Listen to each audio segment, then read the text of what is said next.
Vamos ahora a leer la palabra del Señor en el libro de los Salmos. Proverbios. Así no fallo.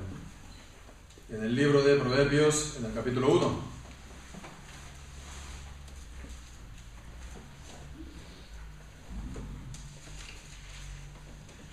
Proverbios, capítulo 1, versículos del 1 al 7.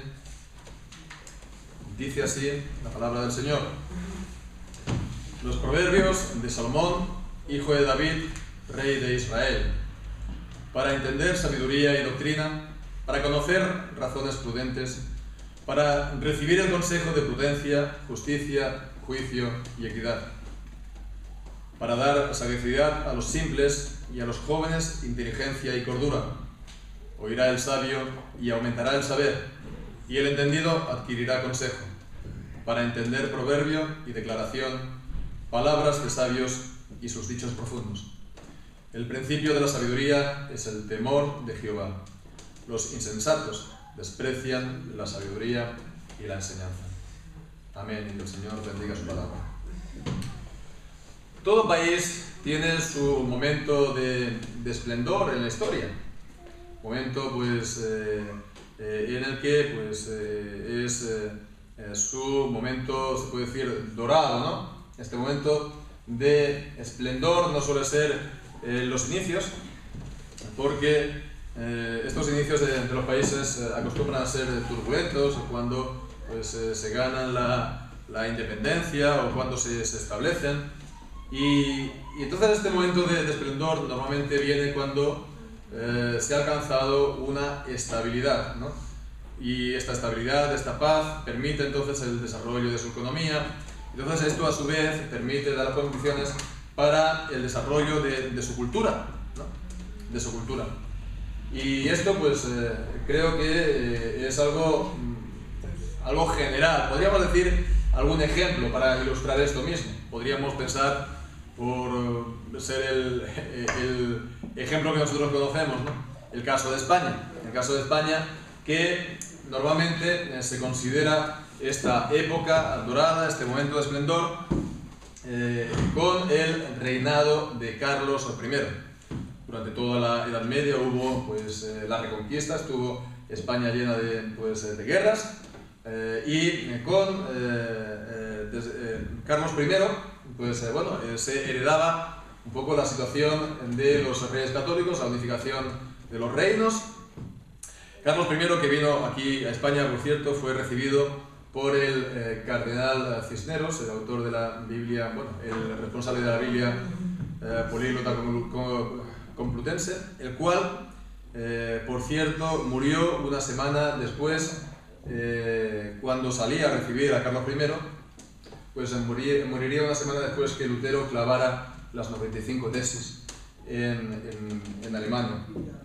Bien, con Carlos I, entonces, con la dinastía de los Habsburgo, de los Austrias, aquí en España, entonces, la corona de aquí de España también recibía todas las posesiones que tenía los Austrias en Europa, Países Bajos y otros muchos lugares, que se añadían también aquí a lo de la península de España, y también las posesiones en América, ¿verdad? O las tierras de las Américas. Y ya con su hijo Felipe II, además se expandiría a Asia, ¿no? Felipe II, de ahí vendrían las Filipinas precisamente, y era entonces el momento de máxima extensión de aquel llamado imperio español, del que decían que no se ponía el sol sobre su imperio, ¿verdad? Porque siempre era día en alguna parte u otra de sus tierras.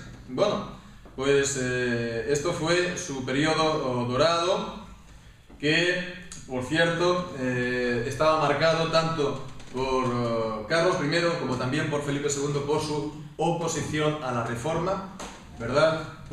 Tanto en el interior como fuera de España, la combatió. Pero hubo este desarrollo también de la cultura, y fue entonces cuando se conoce el siglo de oro, el siglo de oro de las letras de España, ¿no? Con autores como Cervantes, Quevedo, también Lope de Vega, entre otros. y siempre se toma esto como punto de referencia, ¿verdad? De la época en la que España estaba pues, más desarrollada en todos los sentidos. Bueno, pues después de Felipe II, España pues, empezó a caer en una crisis que bueno, prácticamente nos ha durado hasta hace 2 días, ¿no?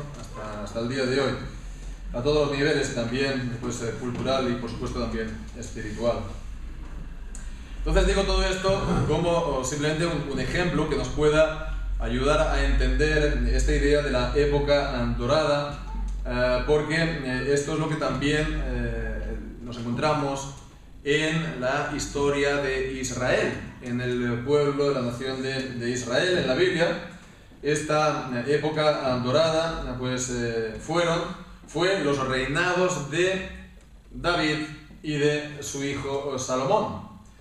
Entonces, bien, esta época dorada no fue, decíamos, la época de los inicios, ¿no?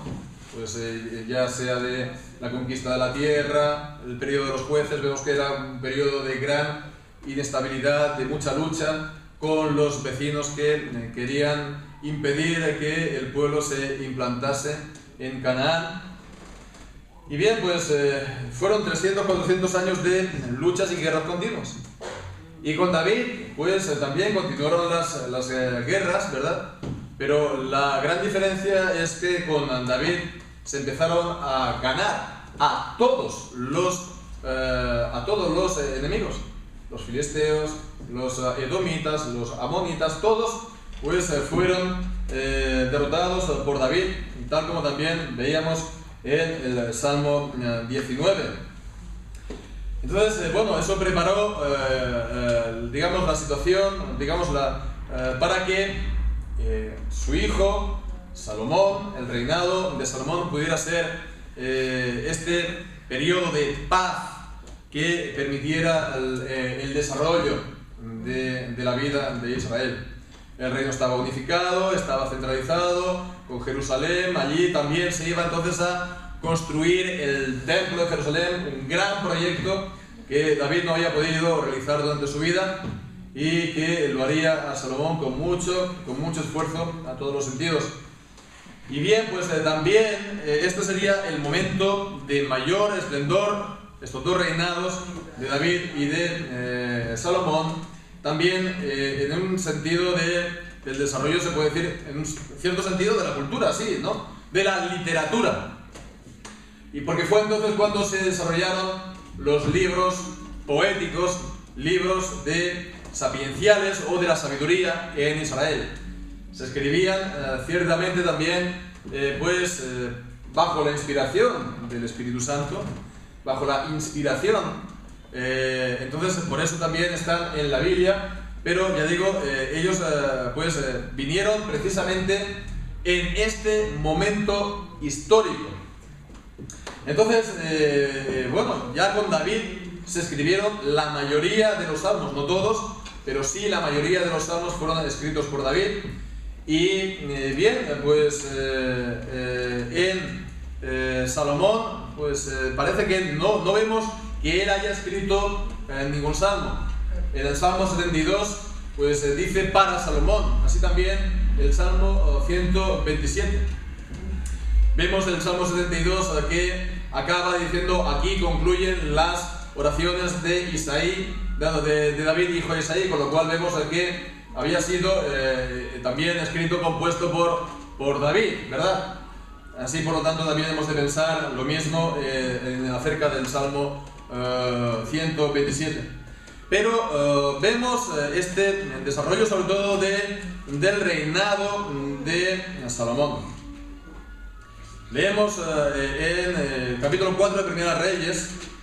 En este capítulo leemos hasta el versículo 28.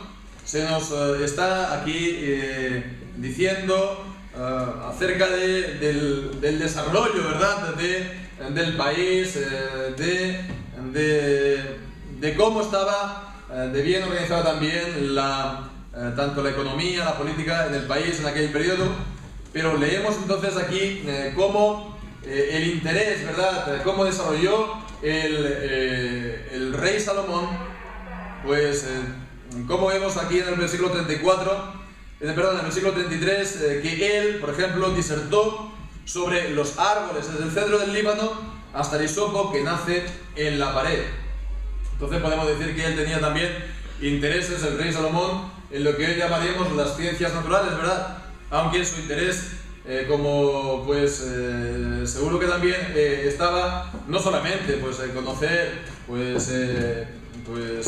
los datos científicos sin más, sino también a través de ellos poder conocer mejor acerca de la sabiduría de Dios, que lo ha creado todas las cosas, tal como vemos también, por ejemplo, en los capítulos finales del libro de Job, que es Dios quien creó a todos los animales y dio a todos los animales sus características, etcétera, etcétera.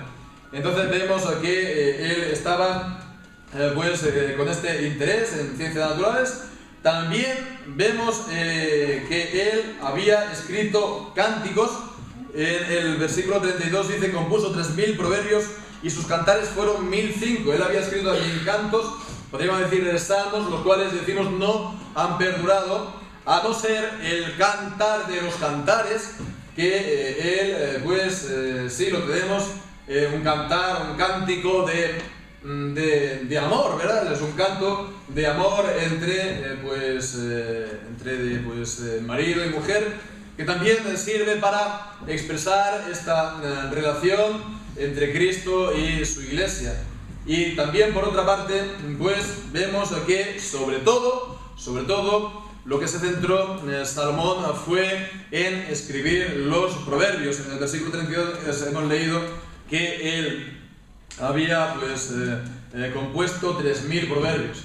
3000 proverbios. Entonces, la mayoría de estos proverbios no nos han perdurado. En el libro de los proverbios tenemos escritos de proverbios desde el capítulo 10 hasta el capítulo 24.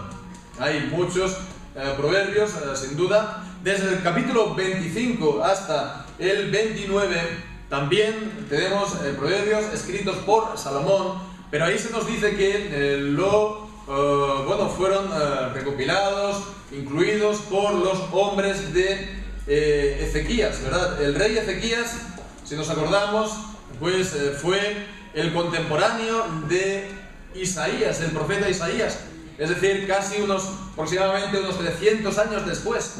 Entonces, 300 años después, los varones de Ezequías los recopilaron, algunos, seguramente los que habían perdurado, y los insertaron a la colección ya existente del capítulo 10 al capítulo 24. Fijémonos cómo esto fue podemos decir, la producción, la aportación de Salomón a la, literatura de Israel, que, como decimos, no es solamente la literatura, sino también es la palabra de Dios, ¿verdad? La Biblia. Pero bien, habiendo visto esto, nos podríamos ahora preguntar, hacernos la pregunta de por qué Salomón lo escribió, qué es lo que a él le movió a escribir, ¿verdad? Y entonces nos podemos preguntar así, más en general, ¿por qué escribe la gente? ¿No? ¿Por qué en general los escritores escriben, verdad? Pues podemos decir, hay distintas razones.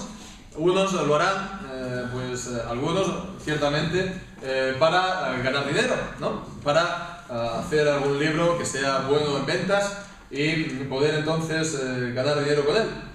Otros lo harán para ganar fama, reputación en su tiempo, y otros incluso pasar a la historia, ¿verdad? Como buen escritor. Habrá algunos también que lo harán para transmitir sus ideas a la gente, que tengan una ideología, muchas veces ideología política, y entonces ya sea en un sentido o en otro, entonces transmitirla. Y habrá otros que lo harán como algo personal, ¿no? Digamos, para quedarse satisfecho de expresar lo que lleva dentro, pues sus experiencias, ¿no? O lo que él pues ha vivido, o lo que él cree, lo que él siente acerca de la vida. Entonces, como un ejercicio pues más que nada personal, ¿verdad? Entonces hay, pues sí, todos estos motivos, pero en el caso de Salomón vemos que no era pues esto, no era esto. En el caso de Salomón vemos que él quería transmitir lo que sabía acerca de la vida, lo que sabía que era verdad, lo que sabía que era pues vivir bien conforme a la palabra y a la voluntad de Dios, ¿verdad? Para que la vida aquí abajo sea pues digamos con la bendición de Dios y se pueda tener entonces una verdadera felicidad.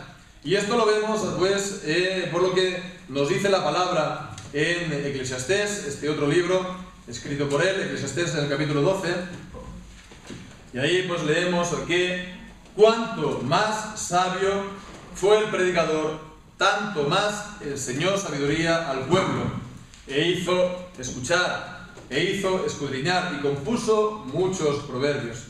Entonces, tanto más sabio él fue, tantos más proverbios él escribió.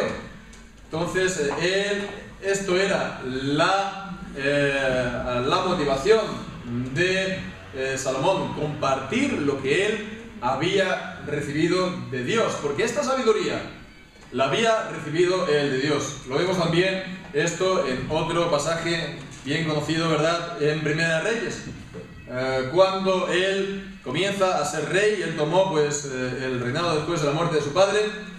Pues vemos ahí en el capítulo 3 que Dios le aparece de noche y le dijo, pues pide lo que quieras, ¿no? Que yo te haga, que yo te dé. Y entonces leemos allí en el capítulo 3, en el versículo 5, lo que decimos, pide lo que quieras, que yo te dé. Y entonces, en el versículo 6 leemos, tú hiciste gran misericordia a tu siervo David mi padre, porque él anduvo delante de ti en verdad, en justicia y con rectitud de corazón para contigo, y tú le has reservado esta tu gran misericordia, en que le diste hijo que se sentase sobre su trono, como sucede este día. Ahora pues, Jehová, Dios mío, tú me has puesto a mí tu siervo por rey en lugar de David mi padre, y yo soy joven, y no sé cómo entrar ni salir. Y tu siervo está en medio de tu pueblo, al cual tú escogiste, un pueblo grande que no se puede contar ni numerar por su multitud. Da pues a tu siervo corazón entendido, para juzgar a tu pueblo, para discernir entre lo bueno y lo malo, porque ¿quién podrá gobernar tu pueblo tan grande? Entonces vemos, él recibió esa sabiduría de Dios y la recibió pues porque él se la pidió a Dios, y se la pidió a Dios pues por encima, por delante de otras cosas, porque él podía pues haber pedido riquezas, él podía haber pedido paz para su reinado, él podía haber pedido pues muchos bienes materiales, ¿no? Y Dios mismo en la respuesta pues vemos esto mismo, dice, porque has demandado esto y no pediste para ti muchos días, ni pediste para ti riquezas, ni pediste para ti la vida de tus enemigos, sino que demandaste para ti inteligencia y oír juicio. Vemos, él lo puso por encima de todas las cosas, por delante de todas las cosas, por lo cual él lo recibió, y lo recibió en abundancia, de manera que dice que no habría otro tan sabio como Salomón antes de él, ni después de él tampoco. Y por eso vemos que venía mucha gente incluso a escuchar la sabiduría de Salomón. Vino la reina de Seba, vinieron otros reyes, vemos esto también en el capítulo 4, ¿verdad? En el capítulo 4, al versículo 34, dice, para oír la sabiduría de Salomón venían de todos los pueblos y de todos los reyes de la tierra, a donde había llegado la fama de su sabiduría. Venían ellos a Jerusalén. a escuchar la sabiduría que Dios había dado a Salomón. Entonces, de esto pues podemos sacar también nosotros toda una serie de cosas, ¿verdad? Toda una serie de cosas. Primeramente, la importancia, ¿verdad?, de buscar la sabiduría por delante de todas las cosas, ¿no? La sabiduría la hemos de buscar, como nos dice la palabra de Dios. La hemos de buscar y la hemos de pedir a Dios y la hemos de preferir a cualquier otra cosa en esta vida, ¿verdad? Para recibirla la hemos de pedir, como nos dice también Santiago, y pedirla también con fe, no dudando nada. Entonces, la importancia de buscar la sabiduría por encima, por delante de todas las demás cosas. Pero también, sobre todo, esto mismo que hemos visto, que había Salomón dado estos proverbios, escrito estos proverbios, porque había recibido él de Dios esta sabiduría. Y esto es algo también para nosotros. Esto es algo para nosotros. Porque esto es una imagen también de lo que todos nosotros, todos los cristianos, estamos llamados a hacer. Porque nos dice la palabra de Dios que cada uno de vosotros, conforme al don que ha recibido, ministralo a los otros como buenos administradores de la multiforme gracia de Dios. Nos dice la palabra en Primera de Pedro. Entonces, pues si uno recibe sabiduría, pues compartirla con los demás. Si uno pues ha recibido bienes de este mundo, pues también, ¿para qué uno lo ha recibido, verdad? Pues para disfrutarlo uno solo, o pues para beneficiar a los demás con ello. O si uno ha recibido pues sabiduría, o conocimiento, o servicio, o también fe para hacer milagros, o visión, cualquier cosa que hayamos recibido, poderla compartir para que los demás hermanos puedan ser beneficiados, porque es que la iglesia es como un cuerpo que todos los miembros estamos ayudando, sirviendo los unos a los otros. Entonces esto es a tener en cuenta. La gracia de Dios no es siempre la misma para todos los hombres, sí, en cuanto a la salvación, pero cómo Dios obra en nuestra vida, cómo Dios da y reparte a cada uno, es siempre variado y siempre distinto. La gracia de Dios es multiforme, como Esaú también, como Esaú juntamente con Isaac, ¿verdad? Esaú le preguntó cuando el episodio de la bendición, cuando Jacob le robó la bendición: Padre, no solo tienes una bendición para mí. Pues de igual manera, Dios no tiene solamente una sola bendición para todos sus hijos, sino que a cada uno le da la suya, ¿no? Y entonces nosotros hemos de, con esta bendición, también bendecir a los demás y beneficiar a los demás, porque qué triste sería que nosotros recibimos algo y con esto no se beneficia a nadie, ¿no? Entonces esto sería algo que al final de esta vida, pues con lo que el Señor nos ha dado, no hemos beneficiado a nadie, pues qué triste sería esto, ¿verdad? Todo lo que hemos recibido, el don pues lo vamos al final quedar aquí. Va a ser, pues no va a venir con nosotros, es para esta vida, ¿verdad? Entonces vamos a partir de este mundo, y ese don que hemos recibido no vendrá con nosotros. Sí que vendrá con nosotros, se puede decir así, lo que hayamos conseguido con este don, ¿verdad? Pero el don en sí mismo, pues ya no vendrá con nosotros. Así que es para este tiempo, para esta vida, que lo pongamos a funcionar, que lo pongamos en práctica, que lo apliquemos.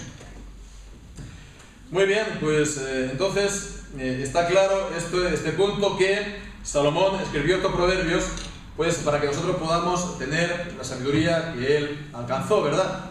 Pero después de esto nos podemos también hacer otra pregunta, que es entonces una bien simple. Estamos hablando de los proverbios, pero ¿de qué se tratan los proverbios? ¿Qué es un proverbio? Bien, pues los proverbios también en nuestra lengua pues, es bastante parecido a este otro palabra, ¿no? El refrán, ¿no? El refrán. Y la idea del refrán es, pues, es una frase que nos está mostrando, nos está expresando la sabiduría del pueblo. Entonces, un refrán no tiene un autor conocido normalmente, ¿no? No es una cita de alguien, sino que es algo que ha surgido, evidentemente, de alguien que lo compuso, pero no se sabe quién. Entonces es como si fuera un pensamiento de la sabiduría del pueblo. Entonces está dicho a veces con una cierta, con una rima o también con una gracia, ¿verdad? Con una expresión que nos llama la atención para hacernos reflexionar. Entonces esto es bastante parecido a un proverbio bíblico, aunque una de las diferencias del proverbio bíblico con los refranes es que el proverbio bíblico pues, fue compuesto por la inspiración del Espíritu Santo, en este caso también por Salomón y otros también. Entonces, la idea principal del proverbio es la de comparación, ¿no? La palabra proverbio en hebreo es mashal y la idea sobre todo es la de comparar, se compara. El proverbio nos está presentando normalmente una situación de la vida.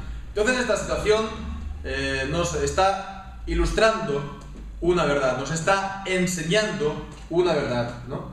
Entonces podemos entonces mirar a ese ejemplo y sacar una verdad para toda la vida. Se nos está comparando entonces una situación en concreto, ¿verdad? Para que de ella saquemos un principio para la vida en general. Entonces vemos que de esta manera estos ejemplos, estos proverbios se centran en un ejemplo concreto de la vida.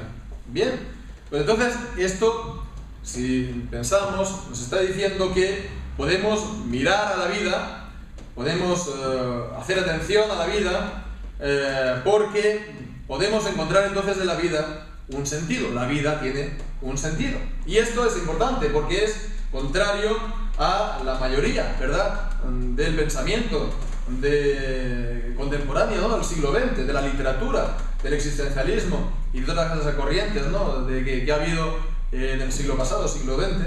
Entonces, la idea principal es que la vida, pues, en sí misma carece de sentido, no tiene sentido, es un absurdo. Entonces, la vida en sí misma no lo tiene y que cada uno tiene que hacer que la vida tenga un cierto sentido para él, ¿verdad? No hay una verdad, es mi verdad, no hay un sentido. He de encontrar yo un sentido para mí mismo, ¿no?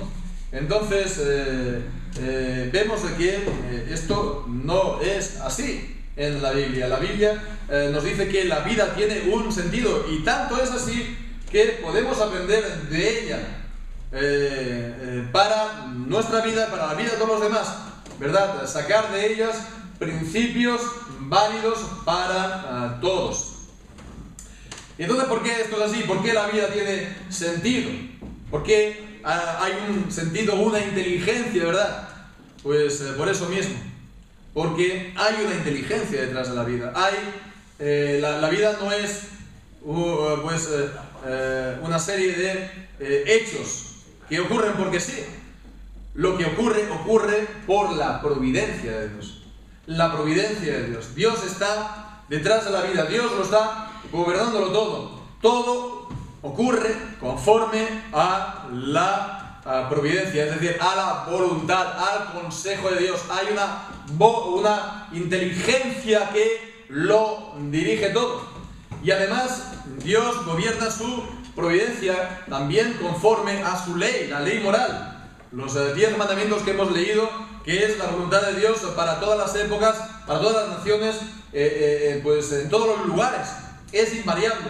Entonces Él ha inscrito, se puede decir, esto en la vida misma. La ley, pues, como Dios la escribió también en nuestro corazón, en el corazón del hombre, cuando fue creado, a su imagen y semejanza, la grabó. Entonces también Él ha grabado esta ley suya en la vida, de manera que si guardamos la ley de Dios, pues vamos a recibir bien.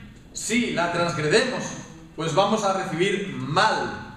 Entonces, esta ley inscrita en la vida, pues también podemos pensar en ella como la ley natural. La ley natural de Dios es la ley moral de Dios, pero que, digamos, que no está, digamos, separada de la vida. Está, por así decirlo, metida en la vida misma.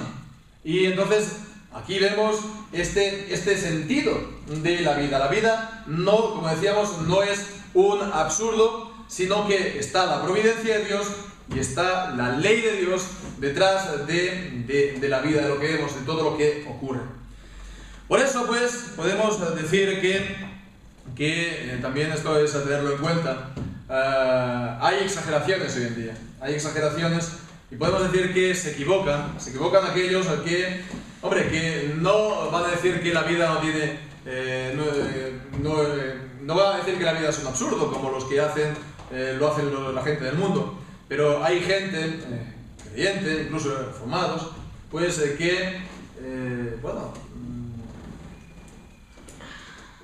que son muy reacios, se puede decir así, a querer leer en la providencia de Dios. Hay gente, reformados, ¿no? Y eso es una tendencia bastante presente hoy en día, tanto en nuestro país como en otros países, ¿verdad? Tal vez por querer salvaguardar la soberanía de Dios, tal vez también porque es fácil hacerse lecturas equivocadas de la providencia de Dios, pues se llega casi a sacar la conclusión de que no podemos nosotros comprender la providencia de Dios en modo alguno, que no podemos sacar conclusiones de ella, ¿verdad?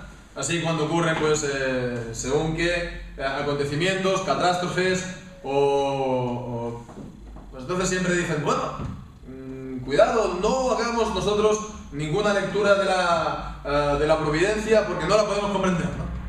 Bueno, pues hemos de ver esto también con un cierto cuidado, esta idea, porque no es del todo bíblica. ¿Por qué? Porque si dicen que no se puede hacer ninguna lectura de la providencia, pues vas a estar también diciendo que la vida no tiene ningún sentido, ¿no? Y entonces, pues vemos que no es así. El libro de Proverbios nos está presentando la vida tiene sentido y nos está presentando que ejemplos de la vida cotidiana, ¿verdad? Ejemplos sacados de la vida misma que son válidos para todos los hombres, ¿verdad? Entonces vemos que es algo también importante. No pueden decir, sí, es que se puede malinterpretar la providencia. Y ciertamente se puede malinterpretar, pero es que también se puede malinterpretar la Biblia, ¿verdad? La palabra de Dios, la Biblia, te puedes también ponerla a leer y la puedes malinterpretar. Entonces, ¿qué pasa? Porque se pueda malinterpretar la Biblia, hemos de sacar la conclusión de que no se puede interpretar la Biblia en modo alguno. Pues eso no puede ser así. La Biblia tiene un sentido. De igual manera también la vida, lo que ocurre, tiene un sentido. Y entonces la vida es también un libro abierto para nosotros, por el cual pues podemos conocer también acerca del Señor, de las obras de Dios, ¿verdad? Es un libro escrito por Dios. De la misma manera que está el libro de la naturaleza, de la creación, como nos enseña el Salmo 19, y también el segundo, que es la palabra escrita de Dios, está este otro, que es la providencia, la vida misma. Y pasa pues lo mismo que con un libro impreso, ¿verdad? Si está escrito tiene un sentido, pero a lo mejor está escrito en un lenguaje que uno no entiende. Entonces, ¿qué hay que hacer? Pues aprender primero ese idioma. Y para eso, pues, para poder comprender correctamente la vida, y en la Biblia está, pues, esta literatura, ¿no?, sapiencial, y fundamentalmente los proverbios, para que podamos comprender mejor, pues, la vida y la providencia de Dios que está obrando. Pues entonces esta es la función de los proverbios. es como si fueran esta llave, ¿verdad? Esta llave que nos puedan permitir abrir la comprensión, ¿no? El entendimiento a todo cuanto ocurre. Bien, pues entonces, por eso vemos ahora ya, vamos a ver lo que nos dice estos versículos del 2 al 6, porque vemos esta finalidad, este beneficio de poder leer y estudiar los proverbios. Dice, en primer lugar, versículo 2, para entender, o mejor dicho, tal vez, conocer, para conocer sabiduría y doctrina, sabiduría e instrucción. Un conocimiento, este último, dice instrucción, que se llega también a través de, de disciplina, de esfuerzo, ¿verdad? De estar recibiendo la instrucción del Señor. Y dice también para conocer razones o dichos prudentes, dichos de inteligencia, ¿verdad? Para poderlos ver, para poder distinguirlos, para poderlos percibir, para poderlos discernir. Entonces, estos son los proverbios, estos dichos de inteligencia seguramente son los proverbios mismos. Entonces dice a continuación, para recibir el consejo de prudencia, y pues dice a continuación justicia, juicio y equidad. El consejo de prudencia, justicia, que es lo que es justo, lo que es debido para cada uno. El juicio, que es la regla misma de la palabra de Dios. La equidad, la rectitud. Entonces, debemos estar aprendiendo lo que es justo, lo que es recto, lo que es y comprender el juicio mismo, que es la palabra de Dios. Después, en el versículo 4 leemos para dar sagacidad a los simples, como en el Salmo 19, ¿no? Decía que Salmo 19, en el versículo 7, el testimonio de Jehová es fiel y hace sabio al sencillo, al simple. Es la misma palabra aquí, simple. Entonces dice que da sagacidad, da conocimiento, da sagacidad al simple, que decíamos es el joven, el inexperto, el tal vez ingenuo, pero que no es rebelde, y por eso puede él ganar esta sagacidad y este conocimiento.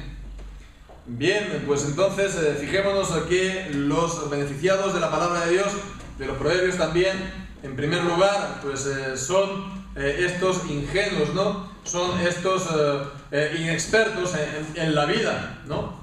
Normalmente los jóvenes, los niños, pero no son solamente los únicos.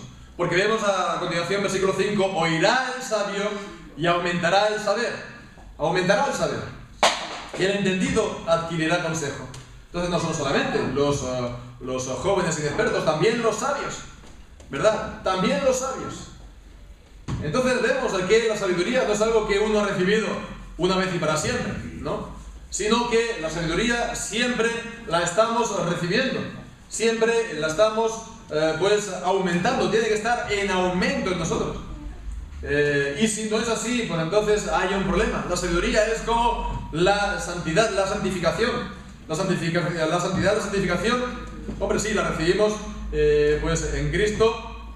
Cristo es nuestra santificación, en Cristo es nuestra santidad, pero también nosotros personalmente hemos de ir creciendo en santidad, creciendo en santificación. Es una obra continua, es una obra progresiva, tiene que haber un avance. Entonces hemos de ir creciendo en esa sabiduría, ¿verdad? Como también en la santidad al Señor. Bien, habiendo dicho todo esto acerca del proverbio y acerca de sus beneficios, pues ahora vemos a la afirmación principal de estos 7 versículos y que también podemos decir que es la afirmación principal del libro de Proverbios. Dice el versículo 7, el principio de la sabiduría es el temor de Jehová.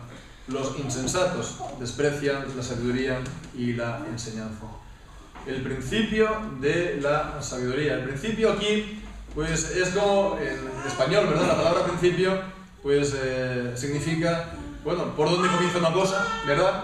Pero también, digamos, la parte más importante, lo fundamental de una cosa.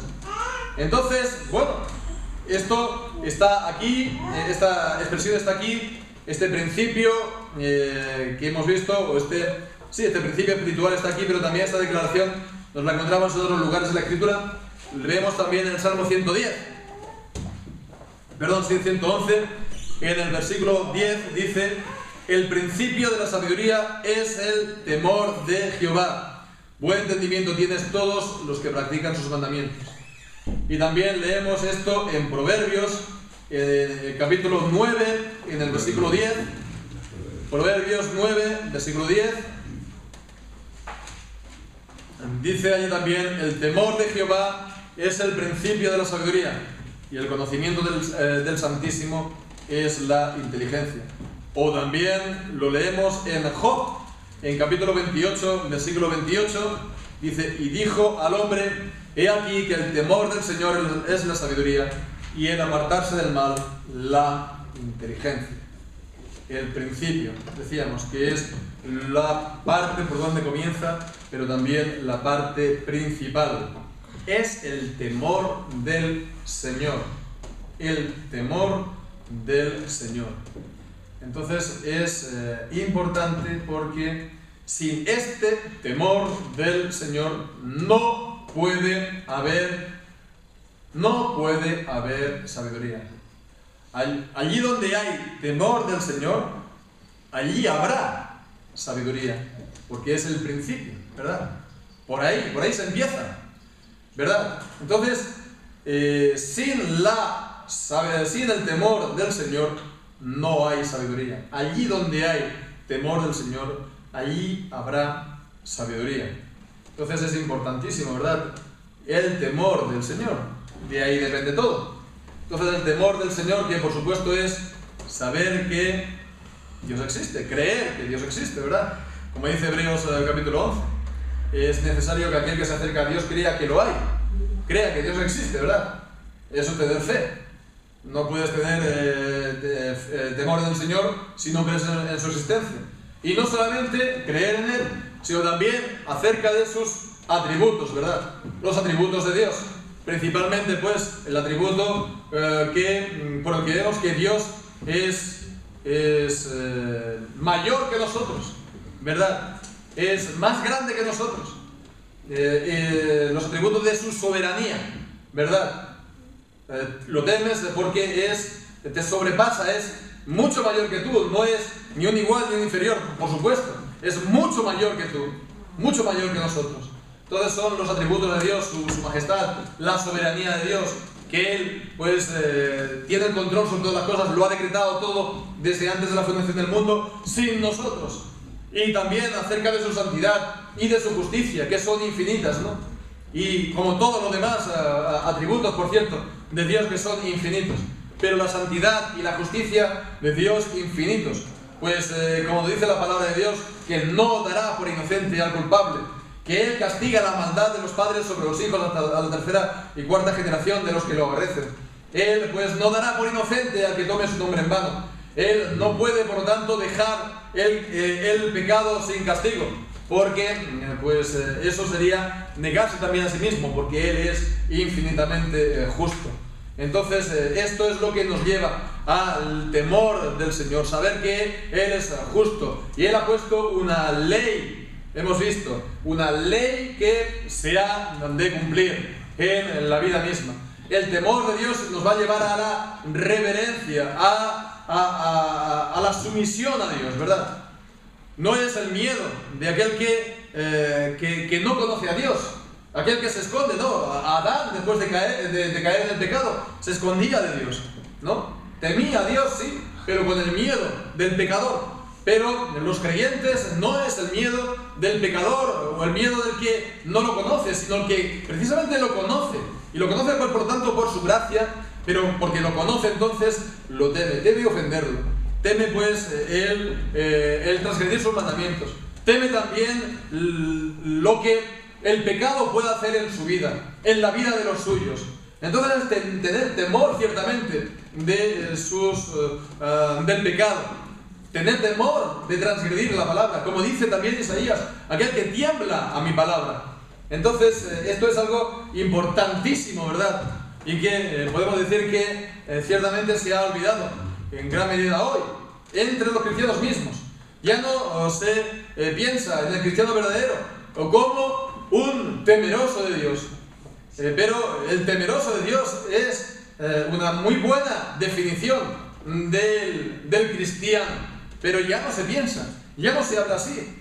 Ya el temor de Dios pues no es lo que nos define, ¿verdad?, entre nosotros y ante los demás. No se habla del temor de Dios, no se enseña o no se predica del temor de Dios. Tal vez se piensa que es poco atractivo.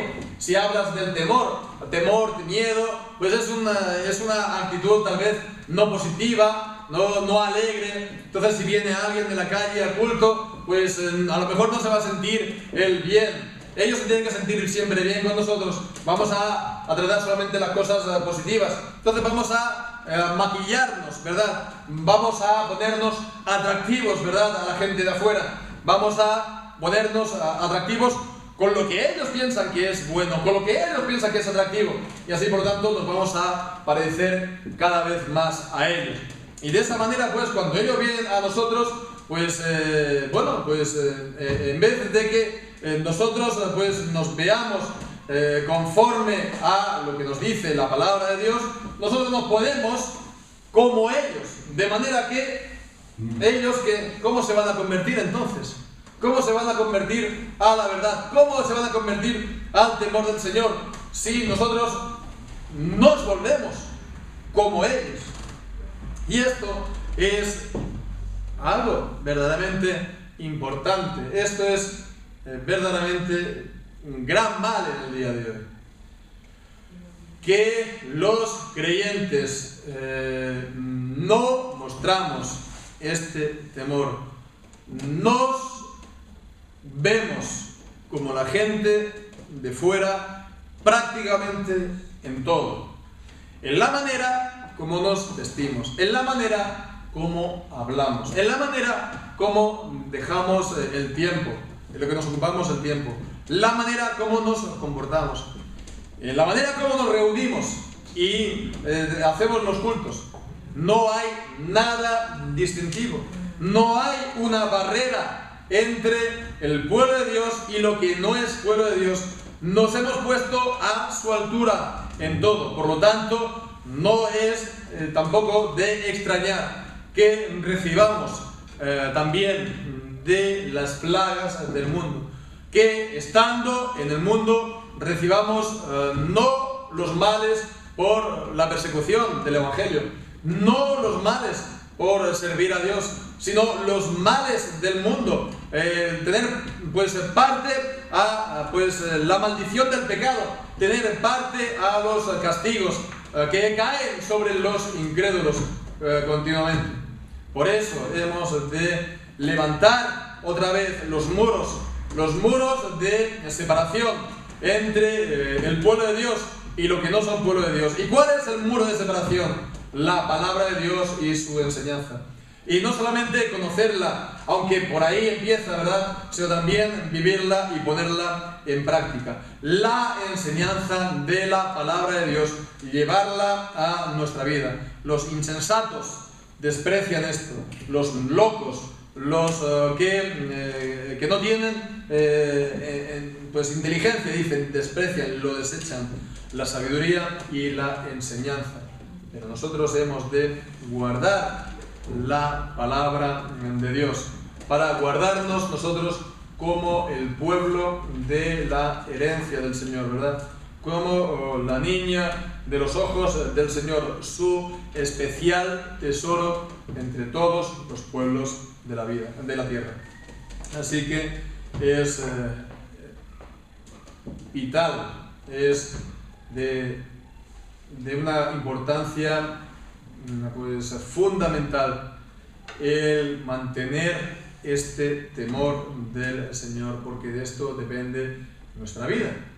depende que en nuestra vida aquí abajo pues tengamos la paz, tengamos la seguridad, tengamos la bendición de Dios en nuestras vidas, en nuestros hogares, ser preservados, ¿verdad?, del mal, del peligro del mundo, y tener la bendición de Dios en todo cuanto hagamos. Todo lo que hará prosperará, como dice el Salmo 1. Y también, pues, de manera que esta vida sea para nosotros un entrenamiento, se puede decir así, para la vida eterna. Que todo lo que hagamos entonces sea amasar un tesoro que nos lo podamos encontrar cuando vayamos a la presencia del Señor. Entonces, esto es algo para nosotros los creyentes, los que hemos recibido por la fe en el Señor, los que hemos creído en el Señor Jesús para el perdón de los pecados y para recibir la salvación. Pues de esta manera hemos de andar, como nos enseña la palabra del Señor. Entonces pidamos al Señor esta sabiduría. Como dice Santiago, el que carece de sabiduría, pídala a Dios y pídala con fe. Pídala a Dios porque Él es abundante en darla. Él lo da sin reproche alguno. Y pongamos esto como nuestra mayor aspiración, como nuestro mayor deseo de esta vida. El conocer la palabra de Dios, y esto nos lleve al temor a Dios. Como digamos, como dice el Salmo 86, ¿verdad?, en el versículo 11, afirma mi corazón para que tema tu nombre. Ahí tiene que estar también la gracia de Dios, inclinando nuestro corazón no a la avaricia, ¿verdad?, no a nuestra propia carne, no a los deseos de esta vida, sino que al temor al Señor. Hemos de pedir al Señor esto, ¿no?, que el Señor aparte de nosotros estas cosas que van en contra del temor de Dios: la vanidad, la vanagloria, la ligereza, el ser leve, ligero, liviano en esta vida, ¿verdad?, el ser sin peso, ¿verdad? No, pedir al Señor que nos dé, que sus palabras pesen en nosotros. Pedir al Señor que nos dé el ver la vida con los ojos, con sus propios ojos, ¿verdad? Ver la vida de la manera correcta, como Él quiere que lo vea. Y por eso el Señor nos ha dejado estos proverbios, ¿verdad?, para que lo podamos también conocer, meditar, sacar la enseñanza que ellos nos transmiten y también guardarla para ser guardados de mal y vivir para la gloria del Señor. Pues que así sea, que el Señor bendiga su santa palabra. Amén.